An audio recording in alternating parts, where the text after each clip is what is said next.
Today on Business Talk, we're going to take a look at one of the prominent transportation company here in Indonesia, Bluebird. Now, we're going to take a look at how they navigated through the challenges from their beginning through the monetary crisis and even the COVID-19. For that, let's join me.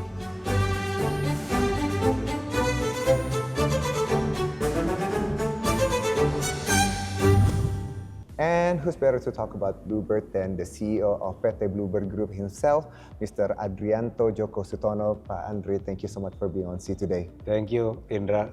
So let's go flashback a little bit, about 10, 15 years back. So ride-hailing apps was all the talk of the town. Yeah. And then yet you guys have to survive and surpass all of that. So what happened during those times, and then what did Bluebird do to get ahead of all the competition? Long answer, but I'll try to make it precise.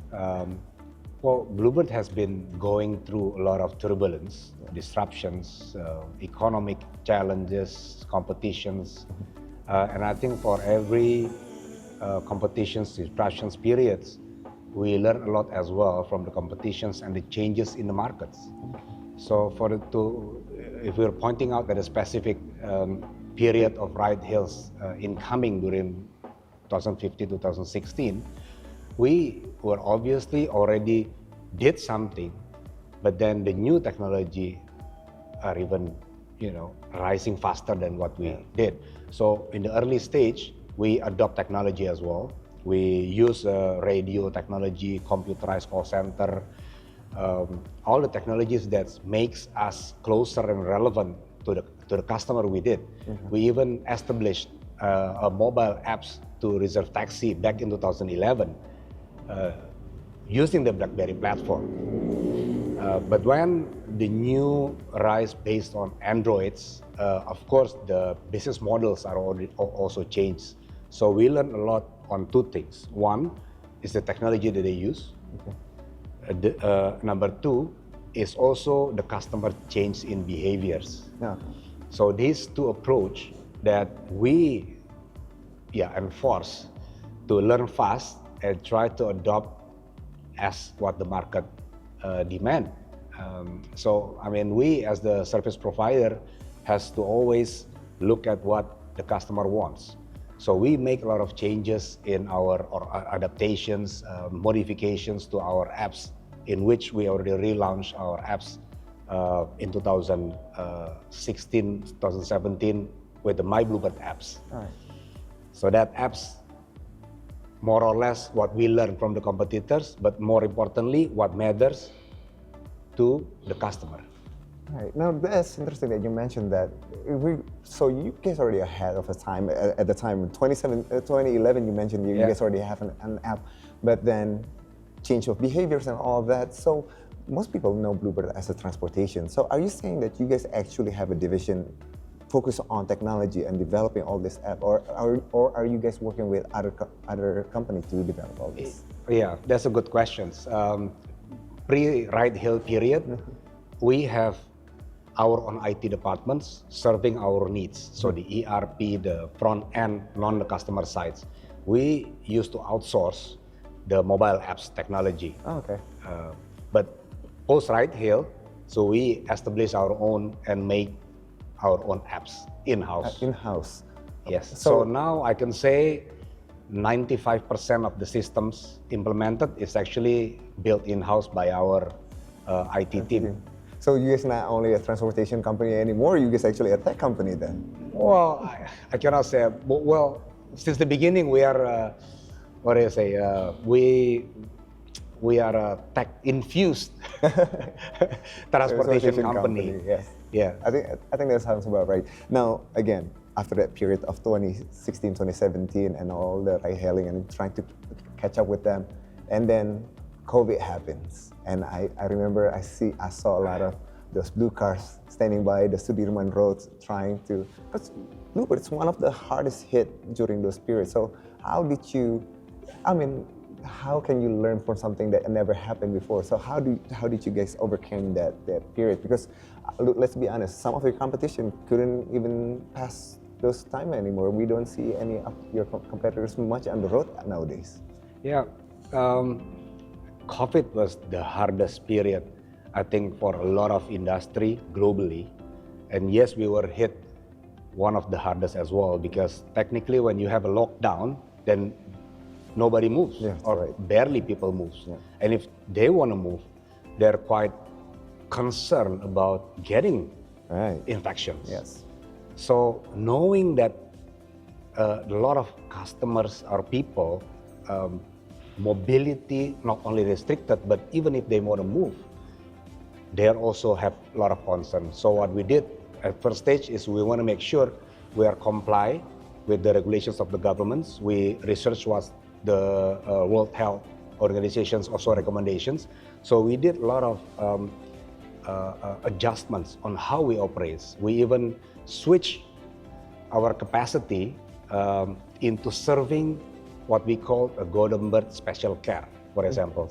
So that's a special dedicated fleets with special trained drivers who can take the infected COVID patients from their house to the hospitals, because at that period, even the family was quite concerned to take their own family. That's right. And we want to avoid also they're just taking all the other public transportations, because then it will get the infections worse.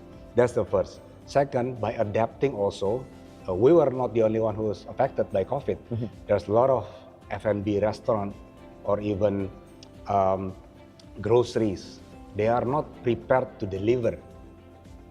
So what we did at that time, because we have already in-house IT team, and we just relaunched the whole systems on the front end, on the taxi side as well, using the latest technology, what we call Internet of Things. So if you see on our taxis, there's a touch screen, which technically that's an IoT, a computer that we can tell to do anything. We have implemented as well the cashless payments at that time. So everybody can just do the payments cashless, although they don't bring cash, they don't have to use slide EDC machines. Everything is registered by the apps. And now we also have the QRIS. Now back to what we did. So we did some modifications of what we can do, from mobility, people mobility, to goods or anything that we can take, right? Whatever can be transport. Whatever we can transport. So might as well we cooperate with a lot of F&B, restaurants, bakeries, groceries. So that's what we switch our capacity into something useful for others as well. Whatever move to survive, I guess, in a sense. Yes, because after the ride-hail period, we acknowledge that this technology will enable us to become a mobility as a service as a whole. So we have a long roadmap on what the technology we need to implement to stay relevant, but serving more diverse needs. That's including the delivery service. That's including also we expand into other options. So it used to be we are serving the flexibility by using Argometer. So you just hop into the taxi, you can tell your destinations, you can change destinations, you can stop. But the market has changed as well. With the coming of the ride-hails, there's also a segment that certain destinations, right? So that's create the fixed pricing methods. So we also provide that as an option, included in our apps, so that the one that wants flexibility, you can just hop on using the meter. The one that wants certainty, you can choose the fixed price type.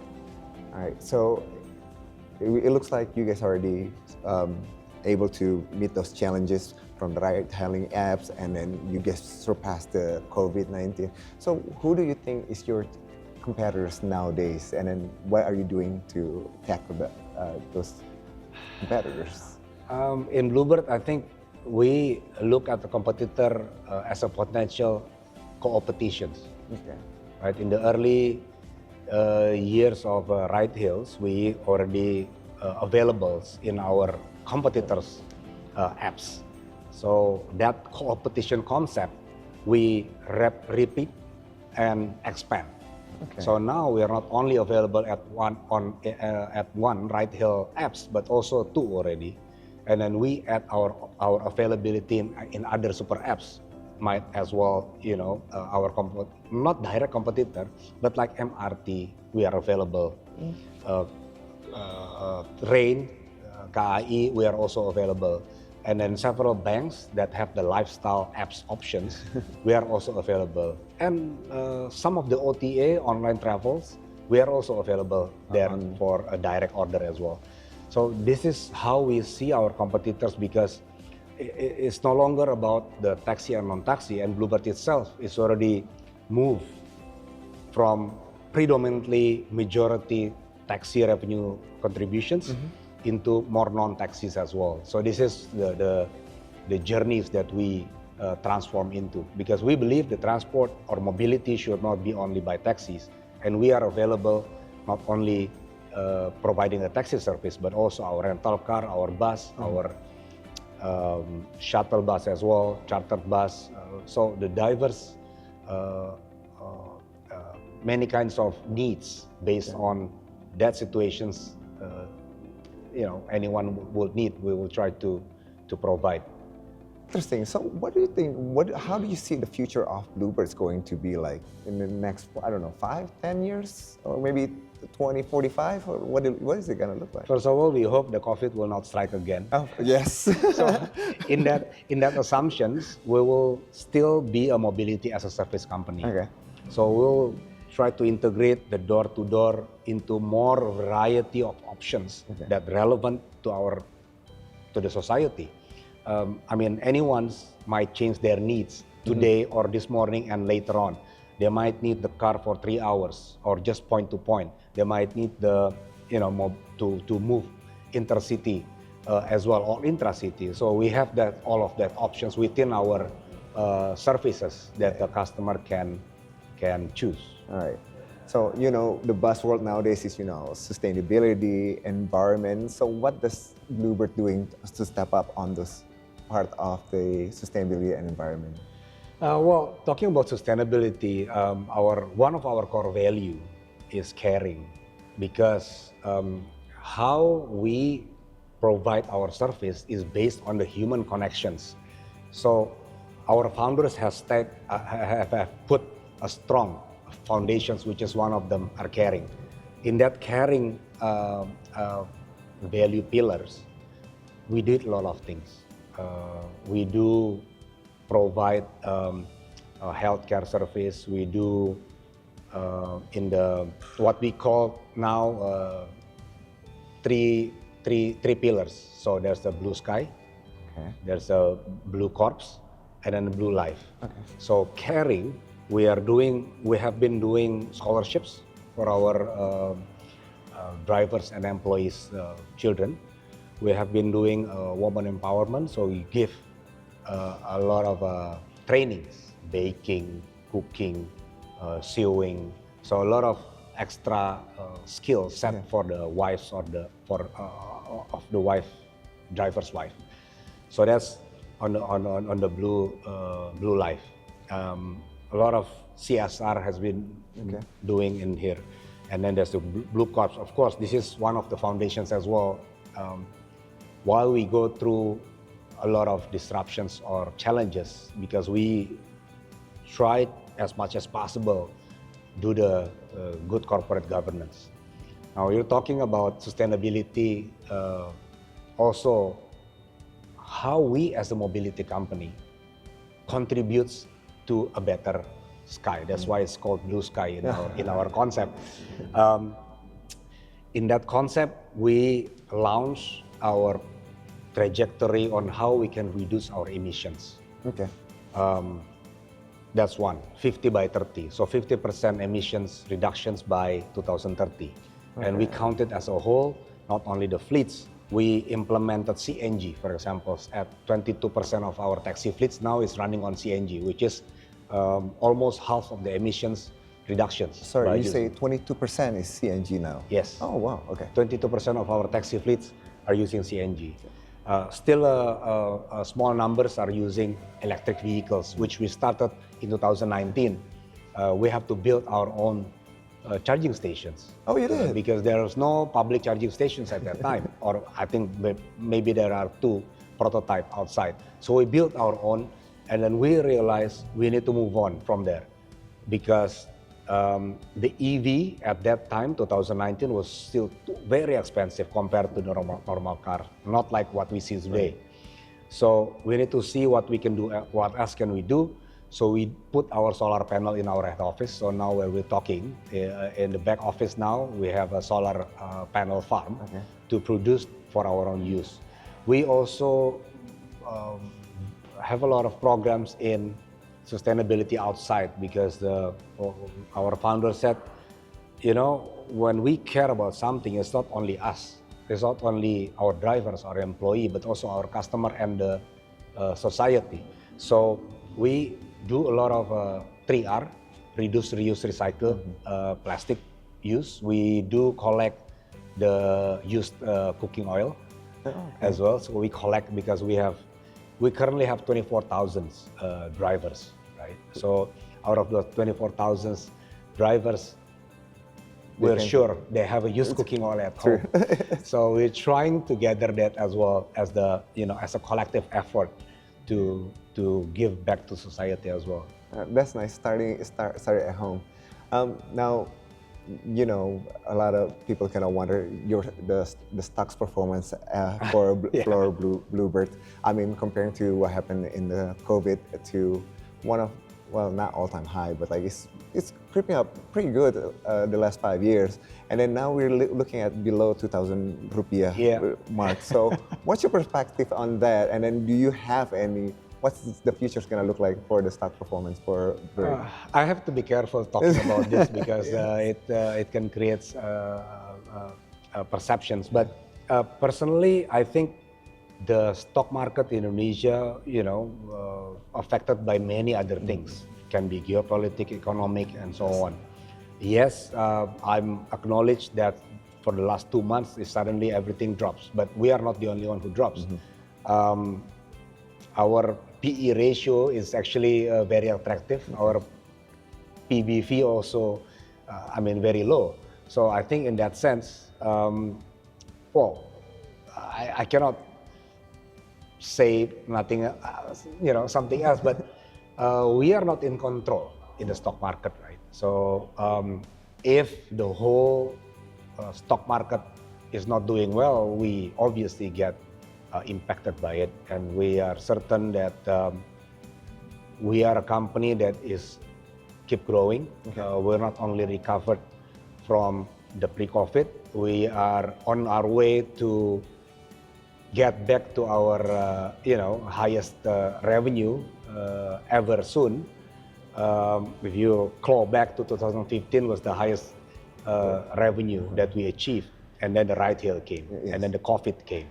So now we are overcome our pre-COVID, and we intend to continue the growth, and continue the growth not only by taxi growing, but also the non-taxi divisions outpacing the growth of taxi. So that's how we see it. Our proportions of revenue coming from non-taxi is growing faster than the taxi. All right, Pao, so we talk about the vision and we're talking about the future of Bluebird, but like, what's better to talk about the transportation than being on the fleet, one of the fleet itself? So let's continue our conversation on the Bluebird ride. Let's go. Okay, so we're gonna continue our conversation with Pa Andri here on one of the taxi. Stay tuned for that.